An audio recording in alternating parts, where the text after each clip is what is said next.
Last night, I got to watch one of my all-time favorite bands, the American Analog Set, performing at the Gray Area Theater in San Francisco on Mission Street. It was an amazing show. I've been a fan of theirs for, I don't want to do the math, but I think it's like 30 years. Yeah, probably about 30 years.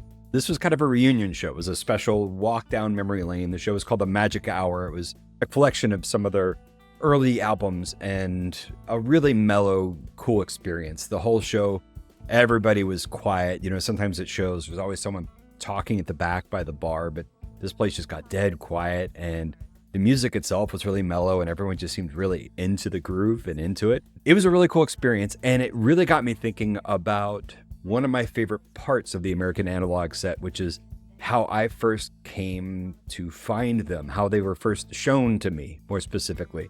I grew up in a small town in Middle Tennessee, Lewisburg, Tennessee.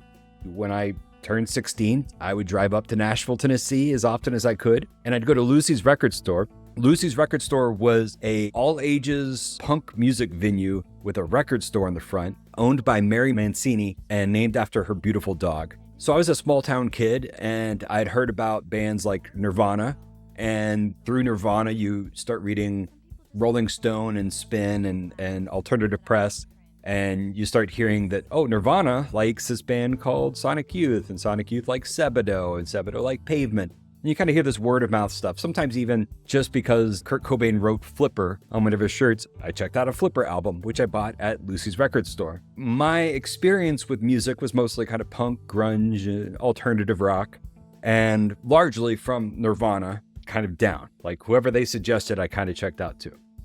Mary had a great collection. You know, she had a lot of records from like Olympia, Washington, Kill Rock Stars, and K Records. And I found a lot of stuff just because she suggested it there, but mostly along that lines of that kind of grunge music. And one day I go inside Lucy's record shop and Mary says, "Hey, I think you'll like this."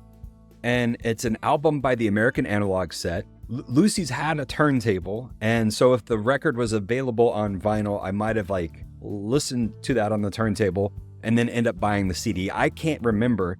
All I remember is this beautiful, very minimal cover with some keyboard keys, a fuzz pedal, a close-up of a snare. And I just was really intrigued. You know, the idea of like this band called American Analog Set and this cover that didn't have like rock guitars and stuff. It was, you know, keyboards and vibraphones. It intrigued me. So on Mary's suggestion, because Mary didn't promote a lot of stuff, right? If she suggested something, it was usually like, oh, this is special, I should check this out. I took it home and I fell in love with the band immediately. I had never heard anything quite like it. Now, I grew up kind of after the 80s goth thing. So I guess you could say there's a lot of mellow music in the 80s, but I grew up, like I said, punk, grunge. And this band is just the most mellow band you've ever heard. Super soft.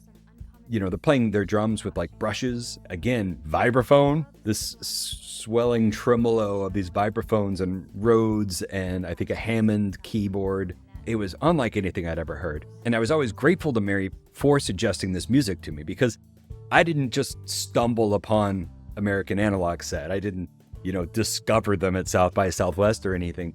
It was because I was introduced by someone who also fell in love with their work, and they thought of me for some reason. They said, Doc would really like this. And she was absolutely right. And it changed my life. That album had a huge impact on me. It helped me kind of branch out of the music I'm not going to say stuck in, but the music I was listening to, definitely it felt like it doubled what I was willing to hear and opened me up to new experiences. And, you know, I never saw the band. They came to Nashville a few times probably, and I was not 21, so I couldn't get into any of the clubs, and they were too big for Lucy's, ironically, so I couldn't see them at the club I discovered them in. But like, yeah, I just carried that album around, you know, in my heart for years, and their next album, amazingly, was even better, and the next album after that was even better. How often does that happen? You know, the first album you always hear is always your favorite. I loved the music, but that's not the only way the American Analog Set sort of changed my life and the way I thought about things. I had this really special experience. Again, this is all before the internet, and there was no college radio in my small town, Lewisburg, Tennessee. So other than going up to Nashville and getting direct recommendations, from Mary Mancini or other people in the record shop, I didn't really have access to all the information in the world. And so when you get handed this American Analog set and you decide, this band is my life, I'm going to learn everything I can about them. Well, there was no information on the album cover. The album cover was literally 4 photos of instruments, no photos of the people in the band, no names of the people in the band. It didn't tell you where they lived. Were they a local band? San Francisco? They could have been in Nashville and I wouldn't have even known, right? I just kept listening to this album and being like, who are these people? Because, everything I wanted to know about Nirvana, there was interviews. And then if they suggested someone, usually there was interviews with that. But American Analog set were just like a mystery to me. And so all I had was the music.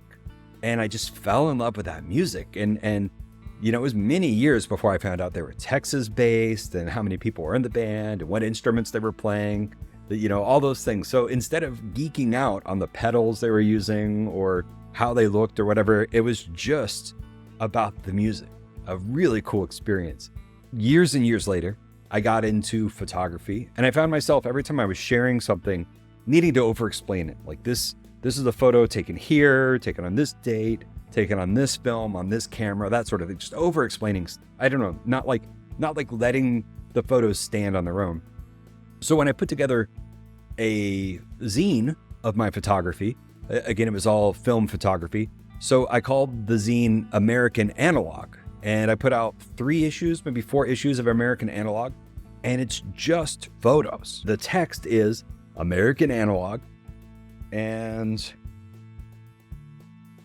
photos by Dr. Popular, 2013, and a website. Like, that's it. The rest is just photos. I just wanted it to be that experience of like, when I first discovered American Analog set, like if someone found this, I didn't want them to think about like, oh, what was it shot on or what type of film is it or, whatever. I just wanted them to just look at the photos and just appreciate the photos for what they were with no other information. But I think all of this is kind of distracting from my main takeaway here, because this isn't about this band. The American Analog set were really special to me, but I don't think that they're the only band that has had an effect like this on people. Obviously it hasn't. And, this is really about those moments that change our lives because someone suggested something to us. And, maybe we pass that on, we should suggest it to someone else and it ends up changing their lives or not. And then maybe they pass it on. Those experiences are just some of my favorite experiences. And this isn't an anti-algorithm rant, because I've certainly found some of my favorite musicians and artists and things, people I never would have heard of, through algorithms, through YouTube suggestions or Instagrams or things like that. There's definitely a place for that. But there's also a place for us to remember to pass on something that we like and share it with people that we think might like it too. To be, I don't know, I guess evangelist. I don't know if Mary was necessarily like an evangelist. She wasn't like, you absolutely have to hear this. She just very casually, she didn't suggest things often. That's why I took it so seriously. It was a very, you feel like, oh, Mary likes this. And I don't know, I just think in general, we all have had some experience where somebody shared something with us and it meant a lot to us.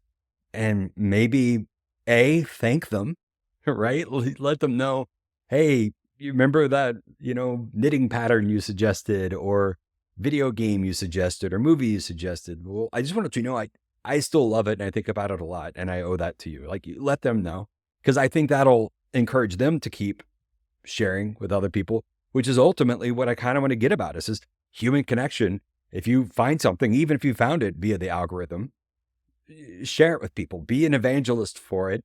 You don't have to be a noisy.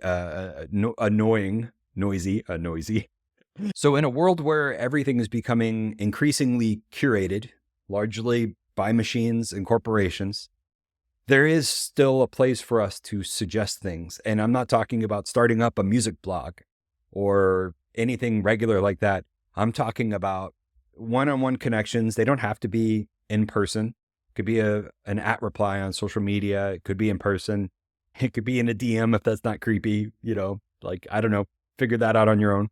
But this human moment of discovery and curation and sharing with each other is such an incredible thing. I still think of Mary when I think of American Analog Set, even though they, I followed them so much more beyond that one recommendation she did. But I still am so thankful for what she was doing. And yeah, she owned a record store. She had a financial incentive, I guess, to sell me a record. But it's not like she was always being pushy with sales, right? This is like the only time I ever remember her. No, there was Brainiac. Oh, she suggested the Blonde Redhead show to me.